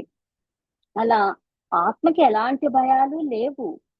నువ్వు కల్పించుకున్న భయమే, బాధే. మరణము కూడా ఆత్మకు అనేది లేదు. అహంకారంగా పరబడినప్పుడే అన్ని బాధలు అనుభూతం అవుతున్నాయి.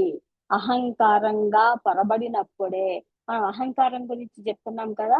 నా నేను నేను మాత్రమే గొప్ప, నేను మాత్రమే చేయగలను, నేను ఉంటేనే అక్కడ జరుగుతుంది, నేను లేకుండా పని జరగదు, నేను చాలా గొప్ప వ్యక్తిని, వాళ్ళకి నా అవసరం చాలా ఉంది, నేను నేను నేను నేను ఇలాంటి అహంకారంలో ఎంతసేపు నేను లేకపోతే అక్కడ పని జరగదు. ఈ రోజు జరగదు, రేపు నువ్వు ఉండవు, జరుగుద్ది. జరగదనుకోవడం పొరపాటే కదా, జరుగుద్ది. అలా అహంకారంలో పరబడినప్పుడే అన్ని బాధలు అనుభూతమవుతున్నాయి. మనం ఇలాంటి అహంకారంలో చుట్టుకొని ఉండడం వల్ల మాత్రమే మనం ఈ దుఃఖాలని అనుభవిస్తూ ఉన్నామన్నమాట. అనంతత్వాన్ని సాధించాలని అహంకారమే ఆతృత పడుతుంది. అనంతత్వం అంటే పరిమితి లేనిది. అంటే ఏంటి? నేను ఈ చిన్న శరీరం కాదు, నాకు పరిమితి అనేది లేదు, నేను ఆత్మను అని చెప్పి అనుకుంటే అప్పుడు మనకి ఇటువంటి అనుభూతులు అనేవి ఎదురవ్వవు. అలాంటిది రావాలంటే ఎంత సాధన చేయాలి మాస్టర్స్ అసలు? ఆతృతలో అనంతత్వమే తన నిజతత్వం అని మరిచిపోతుంది. నిజతత్వాన్ని మరిచిపోవడమే ఆత్మహత్యగాను, అహంకారపు జీవితంగాను వర్ణించబడింది. నిజతత్వం అంటే ఏంటి మాస్టర్స్? నిజతత్వం అంటే అనంతమైనటువంటి, పరిమితులు లేనటువంటి అనంతమైనటువంటి తత్వం మన నిజతత్వం. మనం ఏం చేస్తున్నాము? పరిమితులను ఏర్పరచుకుంటున్నాము, నిజతత్వాన్ని తెలుసుకోలేకపోతున్నాము. తెలుసుకోలేకపోవడం వల్ల, అహంకారంలో ఇరుక్కొని పోవడం వల్ల ఆత్మహత్యగాను, అహంకారపు జీవితంగాను ఇది వర్ణించబడుతూ ఉంటుంది అనమాట. అబ్బా, ఎంత చేసినా నా కష్టాలు తీరట్లేదు, అబ్బా ఎంత చేసినా ఈ మనుషులు నన్ను ఏదో ఒకటి అంటూనే ఉన్నారు, అరే ఇలాంటి జీవితం నాకు ఎందుకు వచ్చిందో, ఇలాంటి మనుషుల మధ్యలో నాకు ఎందుకు వచ్చిందో. ఇలాగా అంటే మన జీవితం మనం చాలా పరిమితంగా చేసేసుకొని మనం అహంకార మమకారాల్లో చిక్కు పడిపోయి ఉండడం వల్ల పరిమితి లేనటువంటి ఈ ఈ అనంతత్వం అనేది సాధించాలి అనే ఆలోచన అనేది మనకి రావటం లేదన్నమాట. ఎంతసేపు మనం ఈ చిన్న శరీరం, ఈ చిన్న శరీరమే అని చెప్పి అనుకుంటూ ఉన్నామన్నమాట.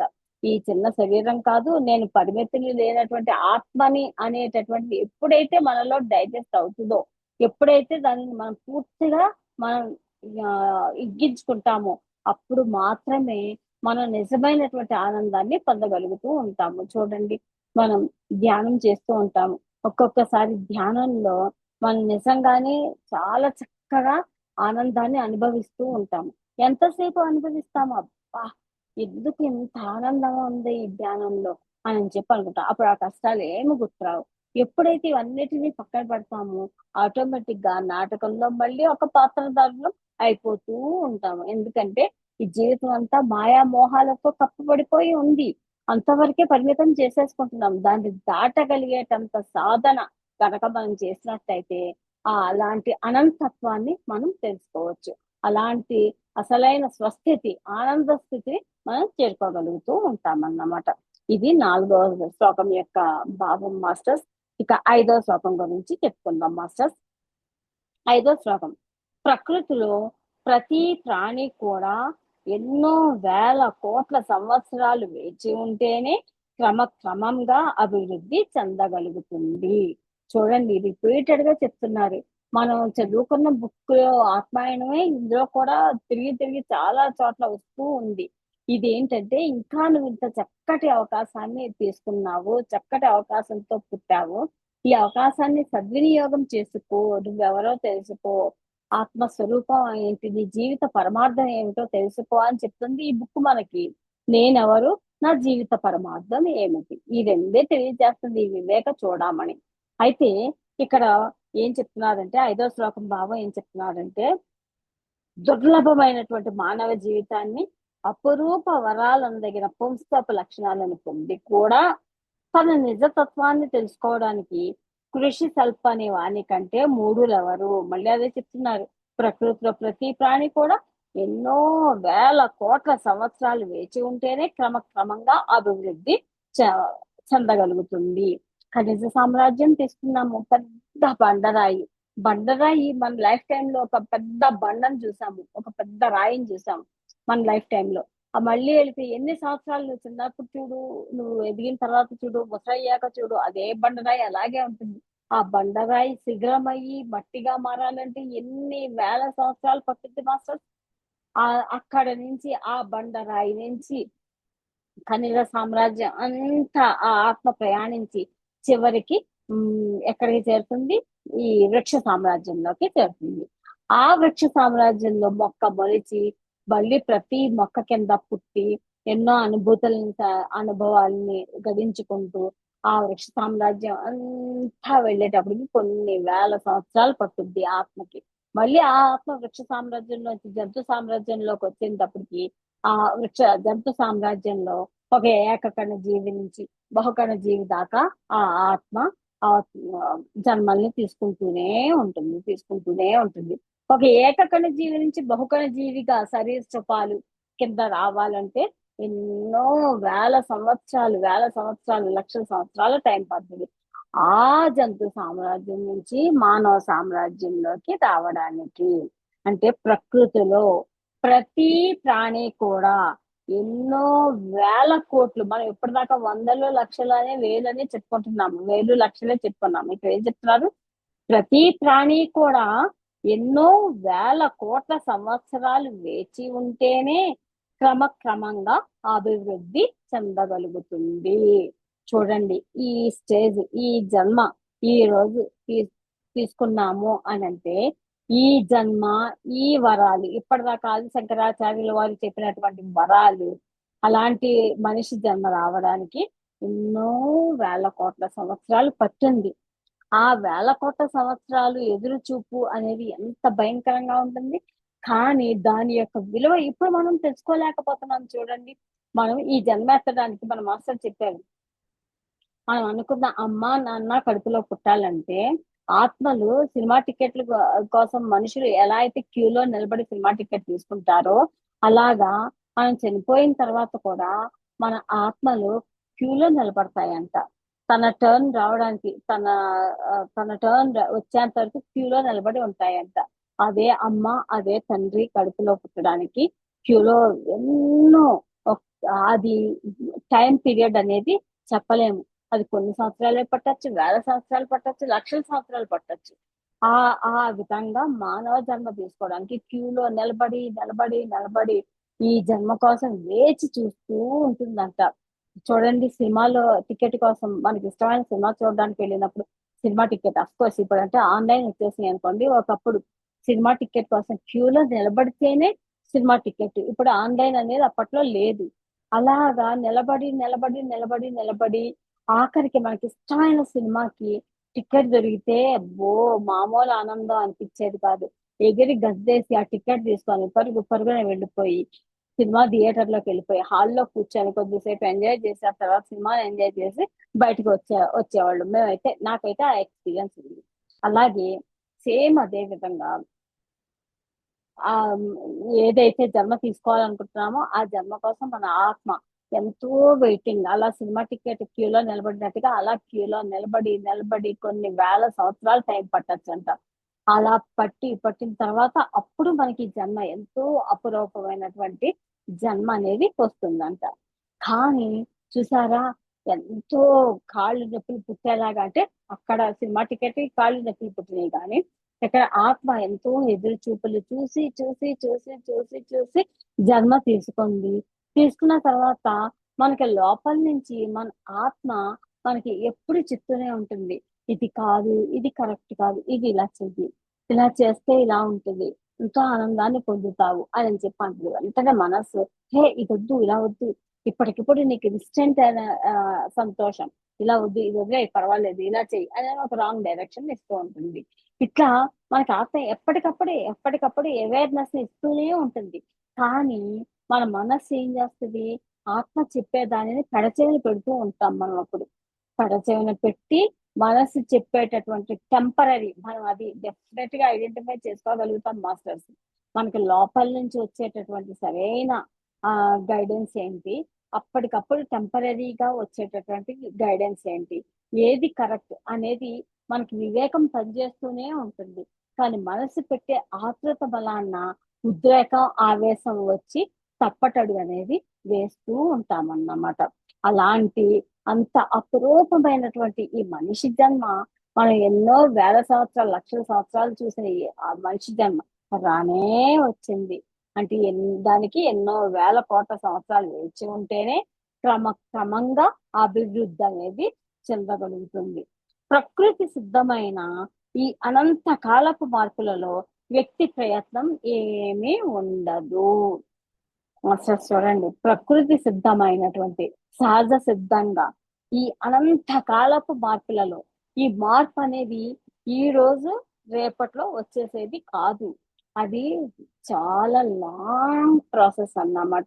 ఇప్పటికిప్పుడు మనం ఇంట్లో మనకి ఇష్టమైనటువంటి పదార్థం ఏమన్నా చేసుకోవాలనుకోండి, ఇప్పుడే తినాలనిపిస్తుంది, సెకండ్స్ లో చేసేసుకోగలమా?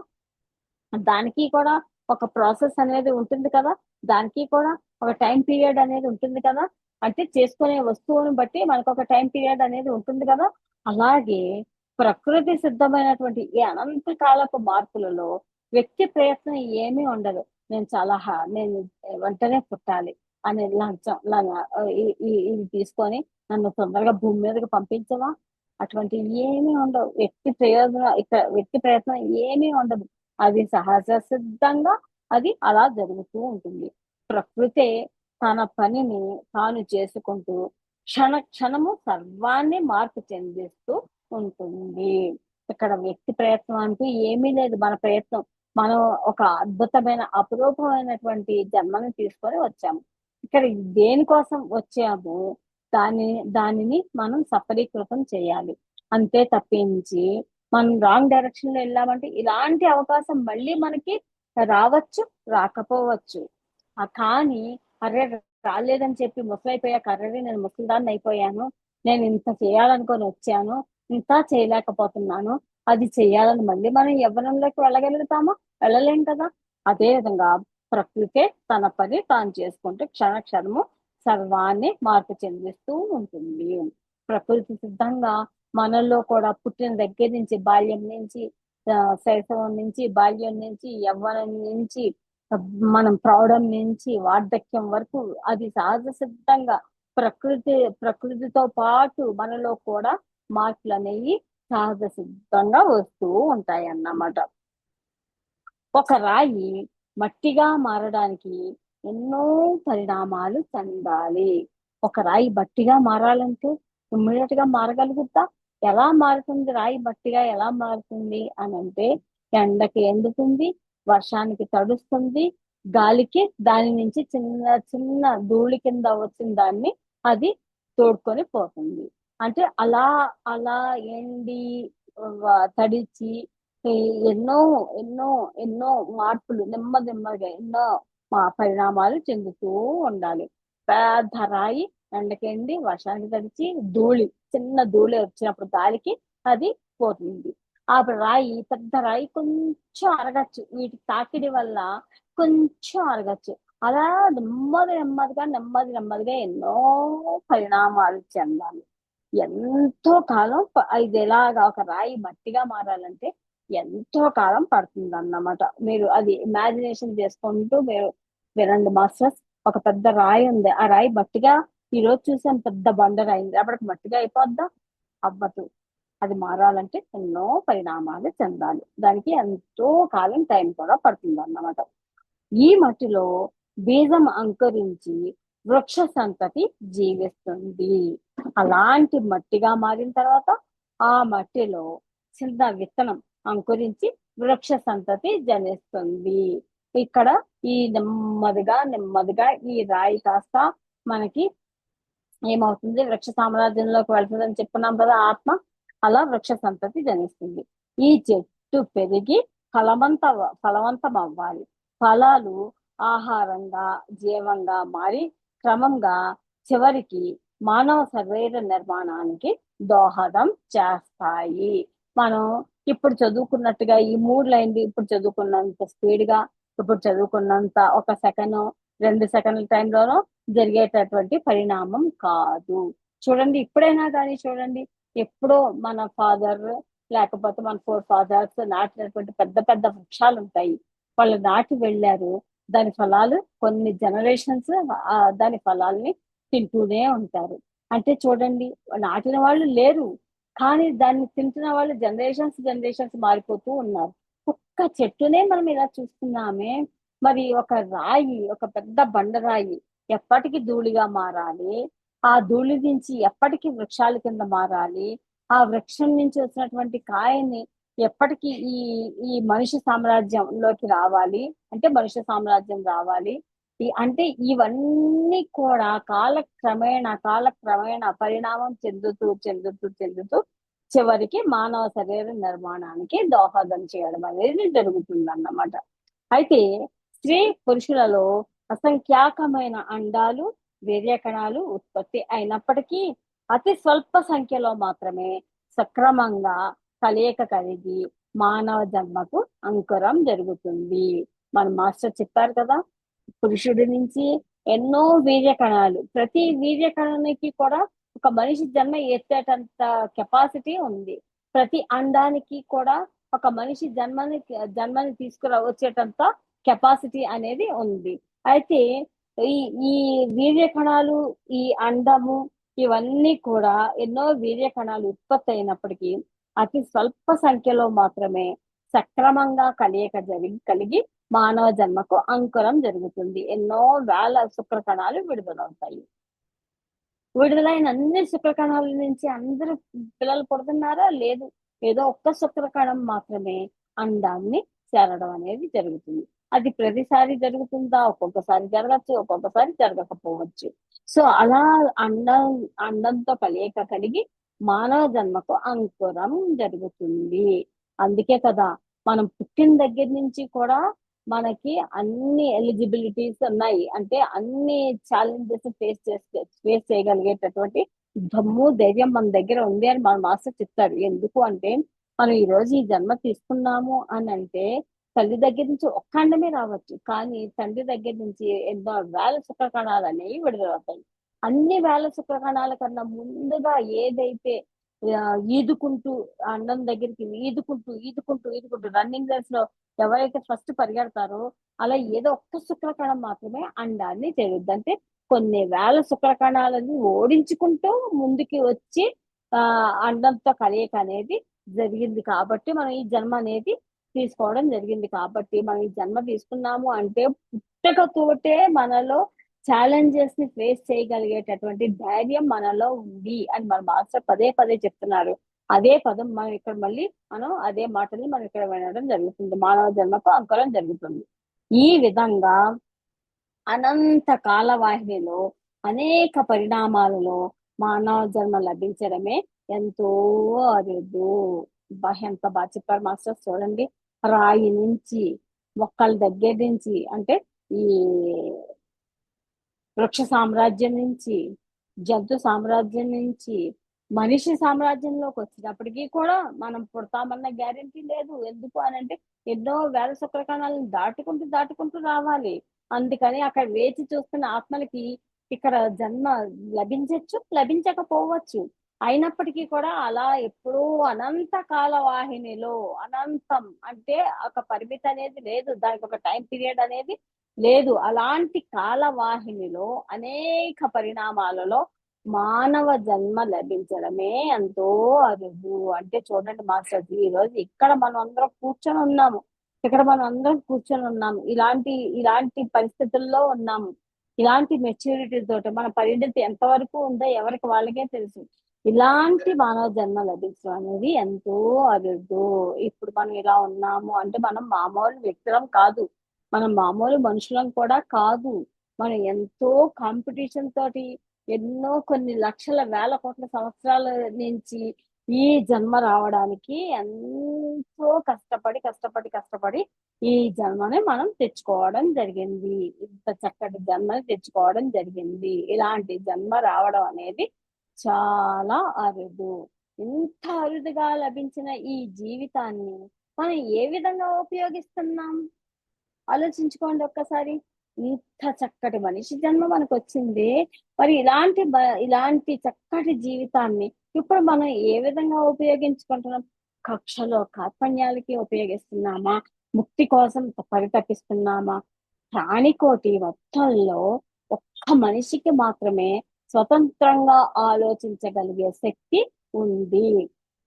అవును, కుక్క ఆహారం పెట్టాము, ఇంకా దానికి ఆ పెట్టిన ఆహారం ఇంకా మిగిలి ఉంది. అది దాని ప్లేట్ తీసుకెళ్ళి దేనికైనా దాచుకుంటుందా? అది దాచుకొని రేపు తిందామని అనుకుంటుందా? దానికి అలాంటి ఆలోచించేటటువంటి స్వభావం దానిలో లేదు, ఏ జీవిలోని లేదు. కేవలం మొత్తం ప్రాణికోటిని అంతటిని చూసుకుంటే ఒక్క మనిషికి మాత్రమే స్వతంత్రంగా ఆలోచించగలిగే శక్తి ఉంది. అందుకే అతని పురోభివృద్ధికి ప్రకృతి సహాయపడుతుందే తప్ప పూర్తి బాధ్యత వహించదు.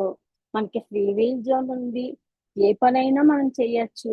మనకి ఆలోచించే కెపాసిటీ ఉంది, ఆలోచనలతోటి మనం ఏ పనినైనా మనం చేయగలుగుతూ ఉంటాము. ఈ సరిగా ఆలోచించి సరైన పనులు చేస్తూ ఉంటే ప్రకృతి ఎప్పుడు కూడా మనకి సహాయపడుతూనే ఉంటుంది. దీని గురించి కూడా మన వంశీ మాస్టర్ చాలా సార్లు చెప్పారు. పంచభూతాలన్నీ కూడా మనకి సహాయ సహకారాలు అందిస్తూ ఉంటాయి. ఎప్పుడు ధర్మబద్ధంగా ఆలోచిస్తూ ధర్మ మార్గంలో ఉన్నప్పుడు పంచభూతాలు అంటే ప్రకృతి అంతా కూడా మనకి ఎప్పుడు సహాయపడుతుందే తప్ప పూర్తిగా అదే బాధ్యత మాత్రం వహించదు. స్వయం కృషితో ప్రకృతి సహాయాన్ని ఉపయోగించుకుంటూ స్వయం నిర్ణయంతో మనిషి తన భవిష్యత్తును తానే నిర్మించుకోవాలి. చూడండి ఎంత చక్కగా చెప్పారో. స్వయం కృషితో ఏదో ఎవరో వస్తారు ఏదో చేస్తారని మనం కూర్చోవడం కాదు. ఎప్పుడు మన మన మనం ఎంతవరకు కృషి చేయాలో అంతవరకు మనం కృషి చేస్తూనే ఉండాలి. అప్పుడు మనకి ప్రకృతి సహాయం అనేది మనం ఉపయోగించుకుంటూ మనం ఆ ప్రకృతి సహాయాన్ని కూడా ఉపయోగించుకుంటూ స్వయం నిర్ణయంతో చక్కటి నిర్ణయాలు మనంతట మనం డెసిషన్స్ అనేవి తీసుకుంటూ మన భవిష్యత్తుని మనమే నిర్మించుకోవాలి. అంతేగాని నాకు ఫ్రీ విల్ జోన్ ఉంది, నన్ను ఎవరు అడిగేవాళ్ళు లేరు, నా మనసులో అన్ని చెడ్డ ఆలోచనలే, చేసే పనులన్నీ చెడ్డ ఆలోచనలే, ప్రకృతి ఎప్పుడో విలయ తాండవం చేసి మన మీదకి తప్పనిసరిగా దండెత్తడం అనేది జరుగుతూనే ఉంటుంది అన్నమాట. అందుకని ఈ ఫ్రీ విల్ జోన్ మనిషి జన్మలో తప్ప ఎలాంటి ప్రాణికోటిలోని ఈ ఫ్రీ విల్ జోన్ అనేది ఏ ప్రాణికోటిలోని ఈ ఫ్రీ విల్ జోన్ లేదు. కేవలం ఈ ఫ్రీ విల్ జోన్ మనుషులకు మాత్రమే ఉంది. కాబట్టి స్వయం కృషితో ప్రకృతి సహాయాన్ని ఉపయోగించుకుంటూ స్వయం నిర్ణయంతో మనిషి తన భవిష్యత్తును తానే నిర్మించుకోవాలి. చూడండి, ఏ విత్తనం వేస్తే ఆ మొక్కే వస్తుంది అని మనం చెప్పుకున్నాము, తెలుసు అందరికీ కూడా. మనం ఎలాంటి విత్తనం వేస్తున్నాము? మంచి విత్తనం వేస్తే ఆరోగ్యకరంగా ఉండేటటువంటి మంచి ఫలాలని మనం అనుభవించవచ్చు. అదే మనం అంతా చెడ్డ ఆలోచనలు, చేసే పనులన్నీ చెడ్డ పనులే, అన్ని చెడ్డ విత్తనాలు వేసాము, రేపు కూర్చొని ఉంటే మనం మనకు వచ్చేటటువంటి ఫలాలు ఎలాంటి ఫలాలు వస్తాయి? అన్ని పుచ్చులే వస్తాయి. దానికి కారణం ఎవరు? మనమే కదా. కాబట్టి స్వయం కృషితో ప్రకృతి సహాయాన్ని ఉపయోగించుకుంటూ స్వయం నిర్ణయంతో మనిషి తన భవిష్యత్తును తానే నిర్మించుకోవాలి. చూడండి, ఇది అందరికీ తెలిసినటువంటి నిజమెరిగిన సత్యం, ఈ జగమెరిగిన సత్యం ఏంటది అనంటే, మొక్కల్ని కుట్టేస్తూ ఉన్నాము. ఆ మొక్కల వల్లే కదా మనకి చక్కటి వర్షాలు అనేవి టైం టు టైం పడుతూ ఉన్నాయి తెలుసు. అయినా కూడా ఎవరో అడిగేవాళ్ళు లేరు. తనకు కాబట్టి తన నిర్ణయం ఈ మొక్కను కొట్టేస్తే నేను కలప కింద చేసుకోవచ్చు, ఆ కలపని ఇంటి పంటకి వాడుకోవచ్చు. మొత్తం మొక్కలను కొట్టేస్తే బోళ్ళంత కలప అమ్ముకోవచ్చు, ఆ కలపతోటి బోళ్ళని డబ్బులు సంపాదించుకోవచ్చు, చాలా ఆస్తిపరులే అవ్వచ్చు. అంటే ఇక్కడ ఏంటి, ఇక్కడ స్వయం కృషి అనేది ఏముంది ఇక్కడ, అన్ని ప్రకృతి ఏం చేస్తున్నాడు, ప్రకృతి సహాయాన్ని ఉపయోగించుకుంటే ఇక్కడ ప్రకృతికి సహాయం చేస్తున్నాడా, ప్రకృతిని నాశనం చేస్తున్నాడు స్వయం నిర్ణయంతో. స్వయం నిర్ణయం ఏంటి, తను తీసుకున్న నిర్ణయం ఏంటి, మొక్కలన్నీ కొట్టేయాలి, అన్నిటినీ అమ్ముకోవాలి, డబ్బుల్ని సంపాదించాలి. మనిషి తన భవిష్యత్తును తానే నిర్మించుకుంటున్నాడు. అటువంటి వాడికి భవిష్యత్తు ఎలా ఉంటుంది, ఉండదు కదా. అందుకనే స్వయం కృషిలో ప్రకృతి సహాయాన్ని ఉపయోగించుకుంటూ స్వయం నిర్ణయంతో మనిషి తన భవిష్యత్తుని తానే చక్కగా నిర్మించుకోవాలి. శారీరకంగా మానవ శరీర నిర్మాణం పరిపూర్ణ పరిణతితో నిర్మించబడింది. చూడండి, మనిషి కూడా సోషల్ యానిమల్ అని చెప్పి మనం అనుకుంటాము. Okay, social animal. మనకి ఫిజికల్ గా ఇంకా ఏమైనా డెవలప్మెంట్స్ కావాలా, ఆల్రెడీ 2 చేతులు వచ్చినాయి, 2 కాళ్ళు వచ్చినాయి. ఇలా చూడండి, జంతువులకి 2 కూరలు ఉంటాయి, ఎందుకు, అది మాంసాన్ని పీకు తినడానికి వీలుగా ఆ విధంగా వచ్చింది. అలా అలా అలా అలా డెవలప్ అవుతూ ఫైనల్ గా వచ్చినటువంటి సోషల్ యానిమల్ ఎవరు అని అంటే మనమే, మనుషులమే. సో మన దగ్గరికి వచ్చేటప్పటికి మన యొక్క భౌతిక శరీరం అంతా శారీరకంగా మానవ శరీర నిర్మాణం పరిపూర్ణ పరిణతతో నిర్మించబడింది. ఇంకే ఇందులో కొత్తగా రావాల్సి కానీ ఉన్నాయి పోగొట్టుకోవడం కానీ ఏమీ లేదు. సంపూర్ణంగా దేనికి ఏ ప్రక్రియకు ఏది అవసరమో ఆయా అవయవాలు మనలో చక్కగా పొందుపరచబడి పూర్తి పరిణతితో నిర్మించబడి ఉందన్నమాట. ఇది ఈ విషయంలో ప్రకృతి ఇంతకంటే బాగుండేటట్టు చేయవలసింది ఏముంది చూడండి. ఇప్పుడు 2 కాళ్ళు 2 చేతులు 1 ముక్కు 2 కళ్ళు అందరికీ అక్కడితో పరిణతి అనేది పరిపూర్ణంగా ఉంది. పరిపూర్ణంగా పరిణతి అనేది అయిపోయిన తర్వాత ఇంకా ప్రకృతి ఇంతకంటే ఇంకా బాగా చేయడానికి ఇంకేం మిగిలి ఉంది, ఇంకేమీ లేదు. ఇక్కడ ప్రకృతి తను చేయాల్సిన సహాయం చేసేసింది. ఇక మనిషి సాధించేది అంటున్నాడు. డోర్ పెట్టిందని బయట పెట్టిపోయి ఉంటారు. నువ్వు డోర్ పెట్టుకొని పోయినావు కదా, బయట పెట్టి పోయింటది రాయేష్ లోపల. ఏం చిండ్రు రేపు అల్లం వెల్లిపాయ అవన్నీ కింద ఇస్తే. లిఖిత గారు మ్యూట్ చేసుకోండి కొంచెం.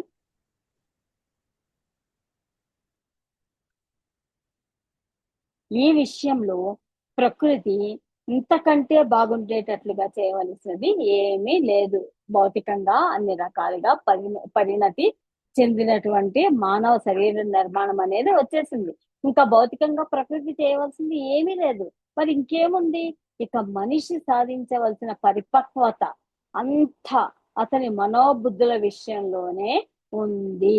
ఇంకా మనిషి ప్రకృతి చేయాల్సింది చేసేసింది, ఇంకా మనం చేసుకోవాల్సింది ఏముంది, పరిపక్వత అంటే ఏంటి, పూర్తిగా ఎదిగిన స్థితి. అంటే ఇప్పుడు ఫిజికల్ గా ఎదిగిన స్థితి అనేది వచ్చేసింది, పరిణతి అనేది వచ్చేసింది. ఇంకా మనిషి చేసుకోవాల్సింది ఏముంది, అంతా అతని మనోబుద్ధుల విషయంలోనే ఉంది. మనోబుద్ధులు అంటే ఏంటి, మనస్సు, బుద్ధి, వివేకం. ఈ మనోబుద్ధుల విషయంలోనే ఉంది. ఇక్కడ ప్రకృతి అతనికి ఏ విధంగానూ సహాయపడజాలదు. ఇక్కడ ప్రకృతి చేయాల్సింది ఏమీ లేదు, కొంత ప్రకృతి చేసింది. ఇప్పుడు ఇక్కడ మనిషి చేసుకోవాల్సింది ఉంది.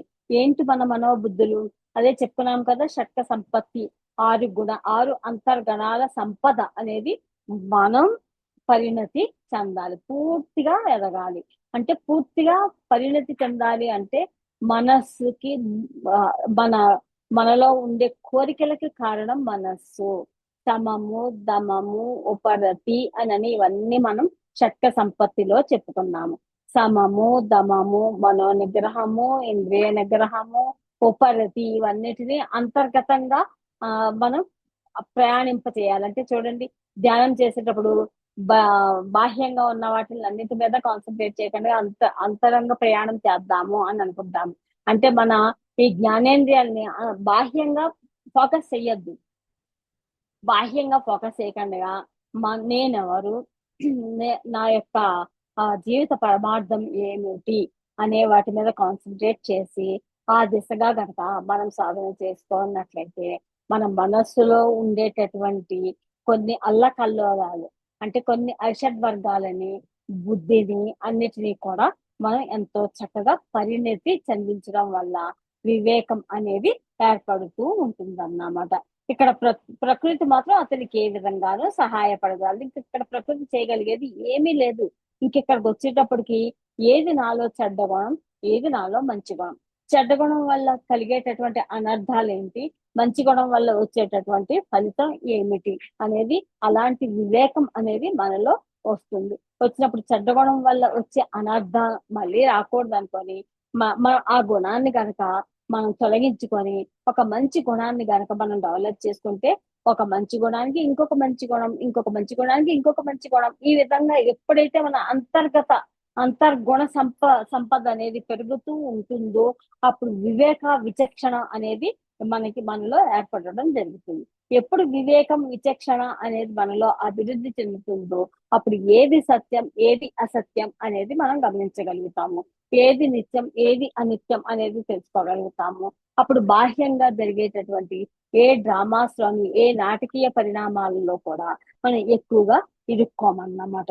ఈ సత్యాన్ని దృష్టిలో ఉంచుకునే భావి తరాలకు మార్గాన్ని నిర్దేశిస్తూ ఆచార్య శంకరులు వారు ఒక విధమైన ఆశ్చర్యంతో అవకాశాన్ని దుర్వినియోగం చేస్తున్న వారిపై కోపంతో అంటున్నారంట. ఆచార్య శంకరులు వారు అన్ని ఉండి కూడా జీవితాన్ని ఎంత వృధాగా చేస్తున్నాడు అనే ఒక కోపంతో ఆయన ఏమంటున్నారంటే, దైవానుగ్రహం వలన లభించిన అపురూప వరాన్ని ఉపయోగించుకోండగా భోగ లాలసతో జీవితాన్ని గడుపుతున్న వారు మూఢులు కాక మరెవరు. ఎంత బాగా చెప్పారు చూడండి.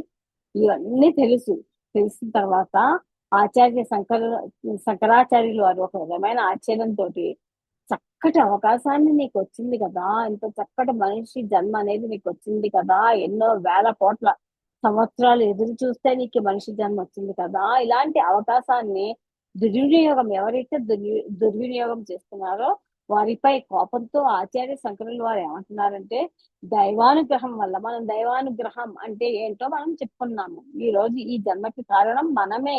మనం గత జన్మలలో చేసుకున్నటువంటి ఈ పుణ్య సంపద ఏదైతే ఉందో, తపోబలం ఏదైతే ఉందో దాని ఫలితంగా వచ్చినటువంటి జన్మ ఈ జన్మ అన్నమాట. ఆ దైవానుగ్రహం వలన లభించిన అపురూప వరాన్ని ఎంతో కష్టపడి ఇలాంటి జన్మను తెచ్చుకున్నాము.